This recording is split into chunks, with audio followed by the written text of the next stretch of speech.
Almost 1 year after the Mindanao massacre, fresh claims of serious human rights violations by private armies in the Philippines. So has the government in Manila done enough to disband and disarm the country's warlords and to investigate those at the highest levels who allowed them to gain so much power? This is Inside Story.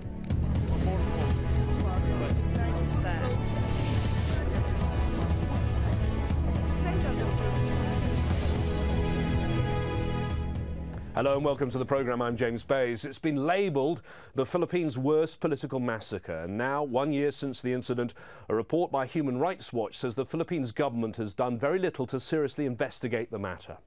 58 people were killed in a politically motivated massacre in the southern Philippines island of Mindanao. The killings have been attributed to the then-ruling Amtuan family and their private army.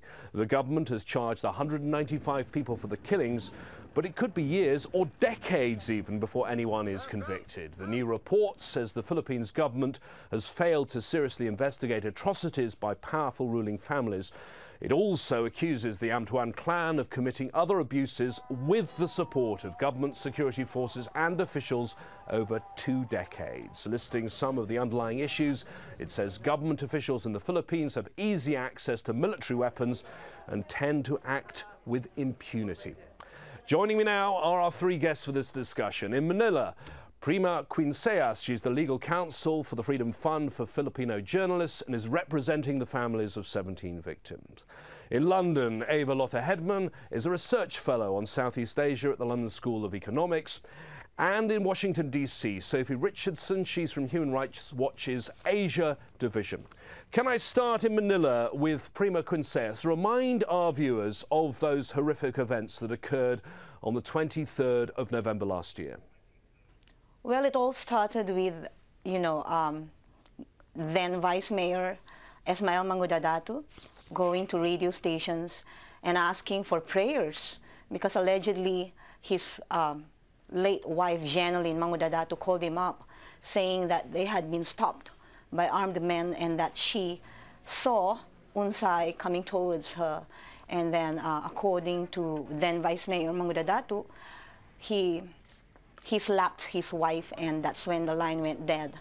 And that was around 11 in the morning, and everyone kept tabs trying to determine what happened next. And the next news that came was at around 3 o'clock when a team from the army went up the site and found 22 dead people on the surface, but it would only take 2 more days before the other bodies were dug up in that place called Sitio Masalay. Dr. Richardson, you have been examining the events very, very closely. This was a pre-prepared massacre, yes? Well, what we've said was that this was an entirely foreseeable event in a couple of different senses, partly based on the political rivalries in the region, but also the incredible impunity and complicity of local security forces in not making it clear to the Ampatuans and their agents that they couldn't behave in this way. And many of the recommendations in our report are geared towards asking the government and the security forces and the Department of Justice to uphold the laws on their books so that this doesn't in fact happen again. Well, Prima Quinceyas, you represent 17 of the families of those who died on that day. The legal process is now underway. Are you happy with how things are proceeding? Frankly, no. I think it's going a little too slow. Although people tell me, comparatively with other cases of media killings, this is going fast for a Philippine case, but I really believe it could go a little faster. I believe both the Supreme Court and the Department of Justice could do a little bit more in order to make sure that the criminal proceedings go a little faster. Dr. Hedman, some are saying that this is a case that might take decades to reach its conclusion for final verdicts. Yes, indeed. The sluggishness and the many gaps of the systems of justice in the Philippines are well known. And in many ways, they also point to the broader context, the very political nature of these killings and the extent to which the procedures of justice are embedded in local and not so local politics. And here the patterns of violence that have taken such stark manifestations with the massacre are also more broadly familiar. Election-related violence is familiar and widespread in the Philippines, not just in Maguindanao or Mindanao. In the case of a situation where you've had a very long reign of an incumbent president, as you did under the former president Gloria Macapagal Arroyo, the possibilities for building up very heavily entrenched local political supporters with their own power bases is especially great, as was seen also during the period of Marcos. So these are some of the important backdrops. In the case of the Maguindanao massacre, there's also the context of Maguindanao and Mindanao more widely.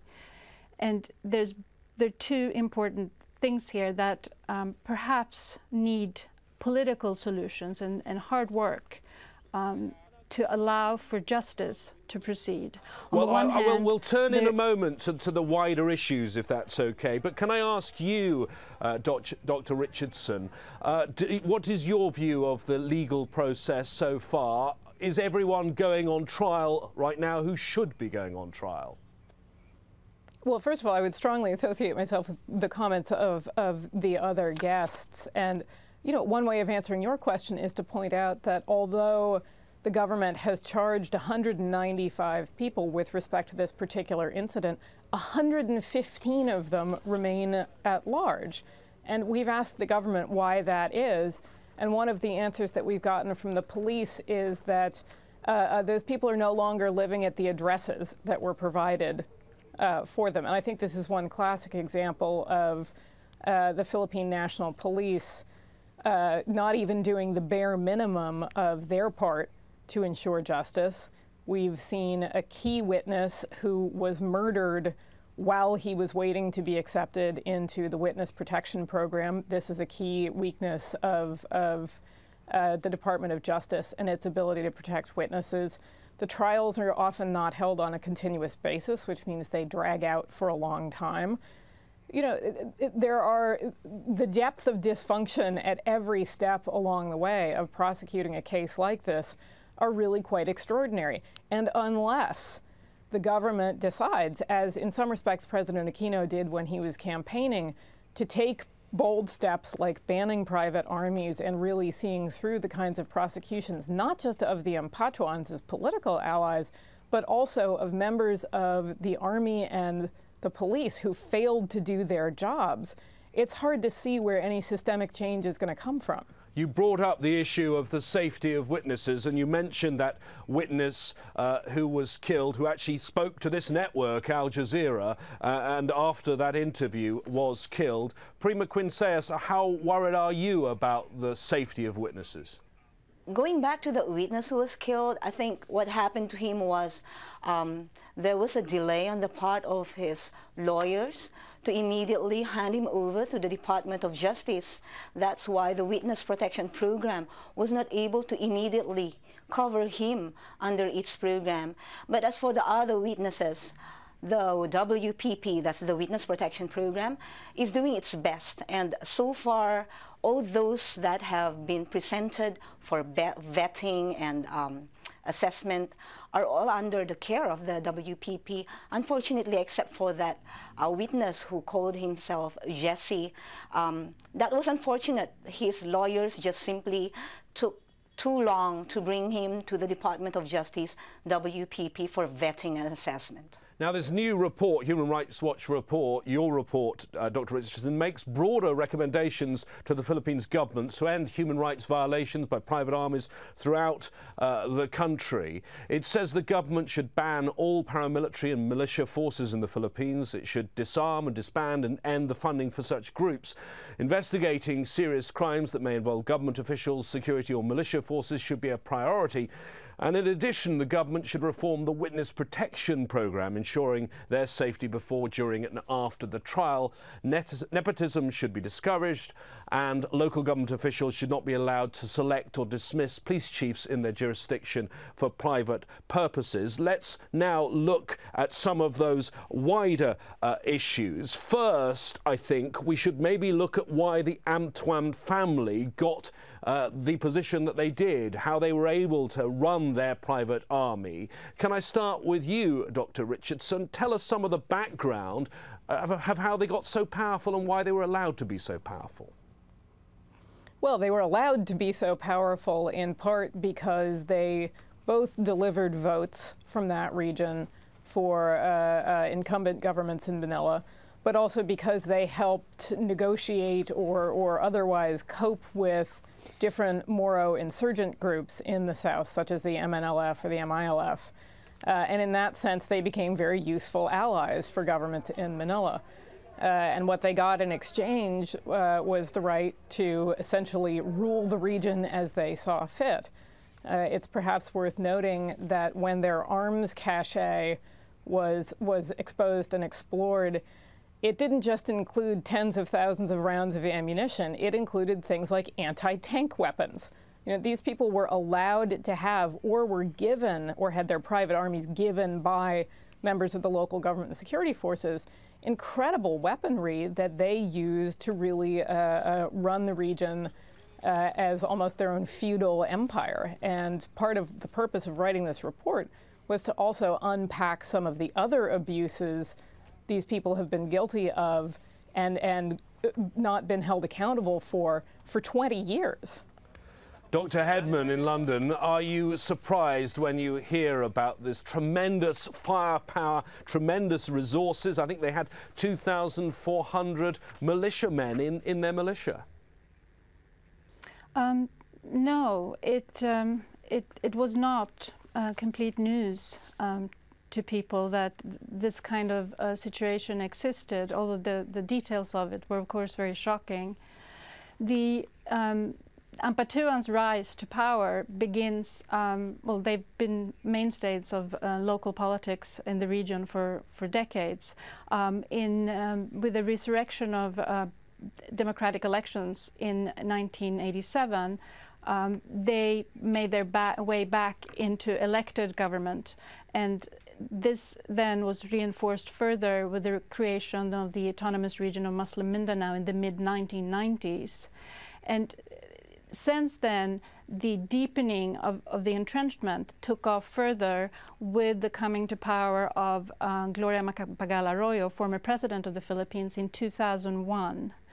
And since that period, they, as was said by your other guest, they enjoyed increasing muscle and all sorts of privileges, massive government backing and resources to spend to deliver the vote in the 2004 presidential elections and the 2007 interim elections.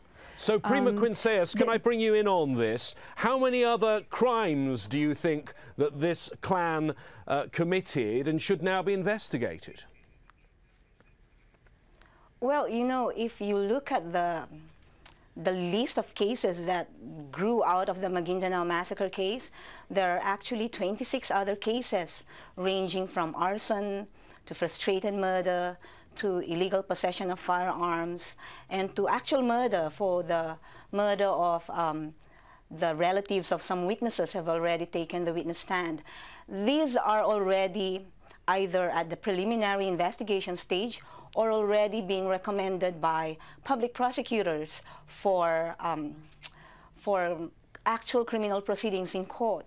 But that doesn't include yet the many other killings that locals say they committed using chainsaw and other hideous ways of making people, you know, silencing people. If we look at all that, wow, it would be more than 30 if you know, we are to believe the stories of the locals where they have murdered hundreds and yet were able to get away with it. So I'd say aside from the 26 other cases that are already pending and that would born out of the massacre case, there should be a few more hundreds waiting to be discovered.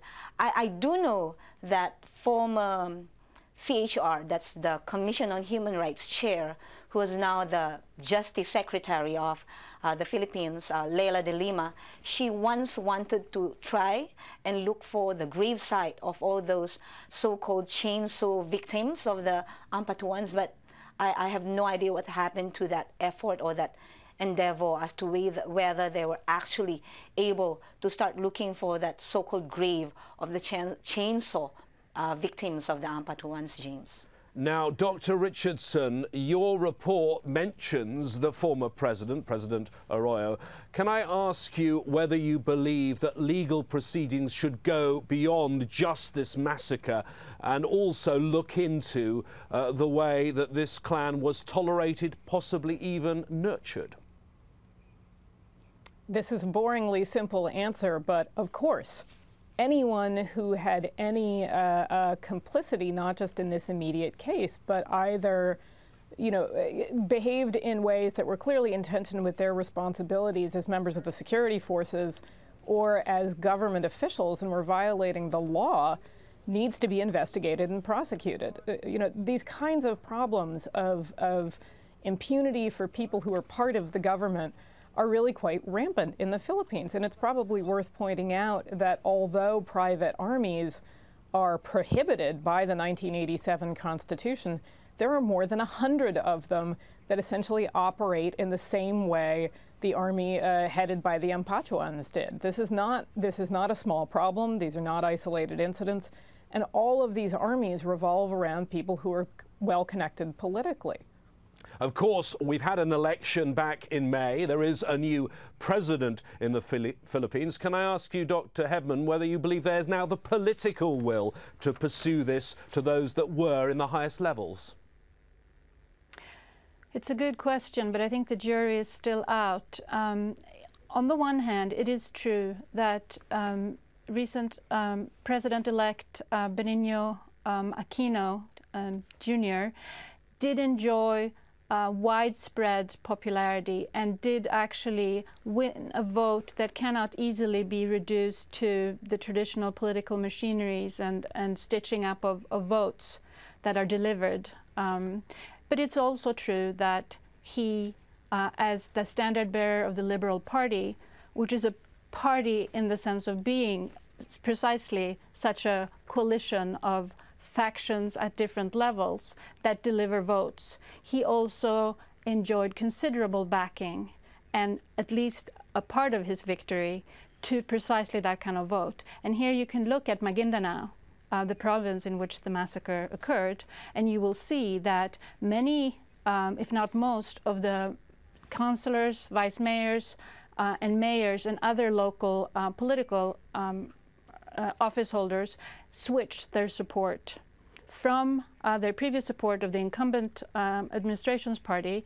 to that of Aquino. Now, whether or not this means that he is quote-unquote beholden to them, whether he feels beholden to them, or whether he is actually left with nobody else to work with if he wants things done in this region, it is an open question, but it's a very important one. And I think that's where we need to also recall the context of this massacre, the extent to which the kinds of atrocities which have been discussed here today and documented in more detail elsewhere, the extent to which they must be understood in a context of war.